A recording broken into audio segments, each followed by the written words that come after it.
Good morning. It is Thursday, July 9th, 2026, in the gorgeous city of Des Moines, Washington. I do have a fan on because I'm very hot, so I really hope it doesn't kill the sound too bad. But I haven't given an update for a very long time due to avoidance. I'm almost positive. I never go back and watch these or even look at them. Almost positive. My last update was beginning of June when I was going to have my monthly plan. I wrote it all out, and it went as predictably as you could possibly imagine.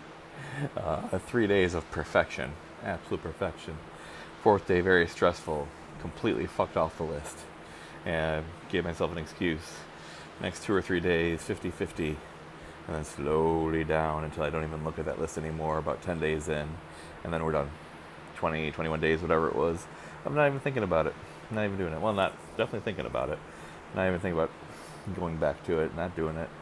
The same thing that happens every time. It is amazing. It's so curious how the mind works, how motivation works, how decision making works.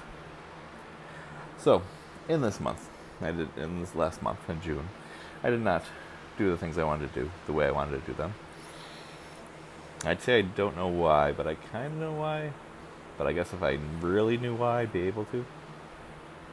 But a couple of things have happened in the last month. I did start going back to therapy, which I've done a couple of times in my last decade or so. And it's been very helpful for many reasons, even kind of in ways that I wouldn't expect. The things I want to address or I really want to deal with. It's all the periphery things that actually get dealt with in the end usually, and the thing isn't usually the thing. So started therapy. I had some time to myself in this house. My wife and my mother-in-law went away camping with the dog. Had a whole week, nothing but myself and my cat in the house. It was really interesting to bring me back to most of my life when I was alone, or if not alone, I was alone. And then my wife also hurt her back pretty bad. Nothing crazy. It's a kind of recurring issue, but it's a bad one. And I had to take care of her. And I'm just seeing that at this age, and especially at this weight, I don't have the energy to live normal life and take care of her and take care of my mother-in-law and take care of the house. It's a little too much at the condition I've put myself in. And for the first time, I've always known it's been the case, but I've always set up reasonable-ish goals or maybe slightly too big goals, and then I fail at those, so I would never even think about a serious thought about what really needs to happen. What really needs to happen is something insane. Is that I need to lose 100 pounds. I need to lose 100 pounds. And when I do that, I'm still going to be obese. that's a crazy thought. Growing up, and especially in high school, I was kind of a high-level athlete for my area. Football, indoor track, outdoor track, rode my bicycle everywhere, ran places, just an athlete. Played floor hockey, street hockey in my spare time with my friends. I moved my body. I was a much better athlete than most people. I was very fast at track. I was a really good athlete, and then let it go. But I still did a physical job. I was a landscaper, really a lawn cutter for a decade, and a cook, where I'd be standing up all day and moving around all day. And so all the way through 30, still, I gained a bunch of weight after high school. Graduated about 185 pounds. Went up to probably about 220 and fluctuated between 200 and 220 for a decade there. But I was still moving my body a lot, so it didn't affect me physically much that I noticed. And then once I was 30, moved to DC to do roadside assistance on call 24 hours a day, 7 days a week, 12 days in a row. Get 2 days off. And then during those 12 days, no sleep for more than an hour or two. maybe 4 hours if I was super lucky. Just food, no sleep, Mountain Dew all day, every day. I was still smoking then. And yeah, that's when I ballooned up to 285, just boom, like in 2.5 years, 220 to 285. And then since then, just basically between 290 to 310, bounced back and forth. 290, 310, 290, 310. And now, getting older, moving less. Now I have a desk job, super desk job. Yeah, and so now I'm gained it back again. And now I'm at I was earlier in the week at my highest I've ever been in my life, which is 325. Highest I've ever stepped on a scale and weight. I'm sure I've been a little bit over that before, but I've never looked at a scale and it's been higher than it was last week, 325 pounds. I'm 50, very close to being 51, and it's starting to affect my life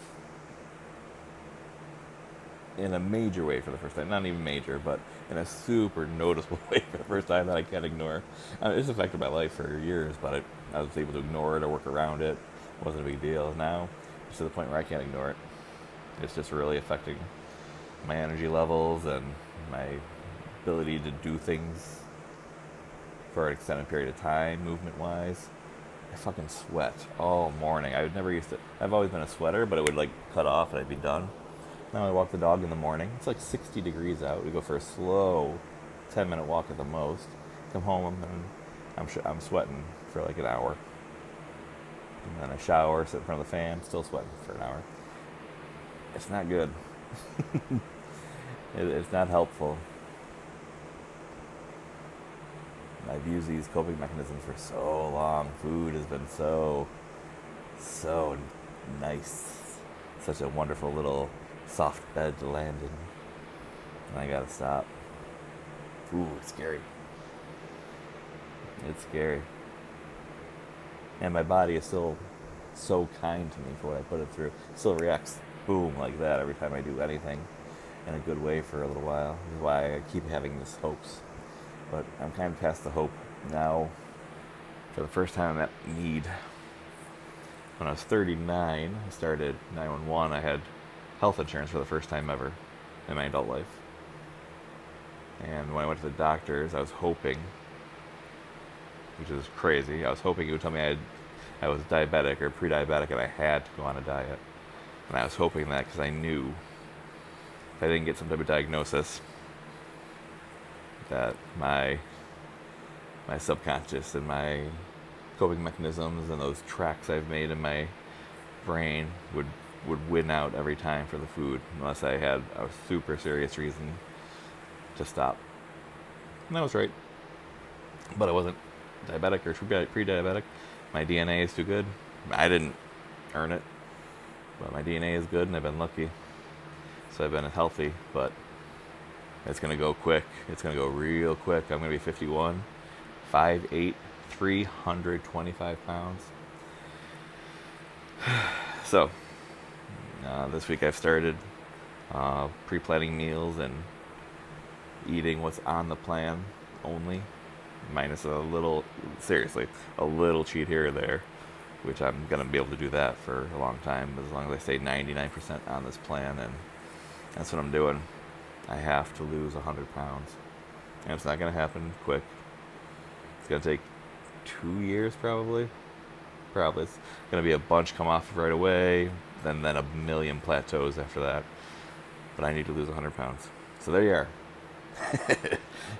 This is about a month left. 11 months gone this year. How long is a year? Fucking 11 months just gone. Had a lot happen.